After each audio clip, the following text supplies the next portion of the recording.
குட்டி யானை மற்றும் பரிசு மரம். ஒரு பச்சையிலொன்று பெரிய மரங்கள் நிறைந்த காட்டில் ஒரு குட்டி யானை மின்னு வாழ்ந்து வந்தன். அவன் கண்ணில் சின்ன சந்தோஷம், மனதில் ஆர்வம் கொண்டாவன். ஒருநாள் அவன் ஒரு அழகான மரத்தை கண்டான்.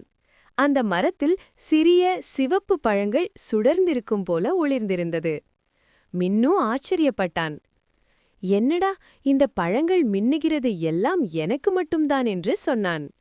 ஆனால் அவன் சிந்தித்தான். நண்பர்களுடன் பகிர்வது கொள்வது நல்லது என்று நினைத்தான். மின்னு தனது நண்பர்களை அழைத்தான். பூனை பூப்பி, குருவி சோனி, சின்ன குரங்குகள், எல்லா விலங்குகளும் பழங்களை சாப்பிட்டு மகிழ்ச்சி அடைந்தனர். அந்த நேரத்தில் ஒரு பெரிய புறா வந்தது. அந்த பழங்களை அனைத்து நண்பர்களிடமிருந்தும் பறிக்க முயற்சித்தது. விலங்குகள் எல்லாம் அதிர்ச்சியடைந்தது. மின்னு சிந்தித்தான். நண்பர்களே, நாம் ஒன்றாக இருந்தால் இந்த புறாவை விரட்டிவிடலாம் என்று சொன்னான். பின்னர் விலங்குகள் எல்லாம் சேர்ந்து புறாவை விரட்டிவிட்டார்கள். புறா பயந்து ஓடிச் சென்றது.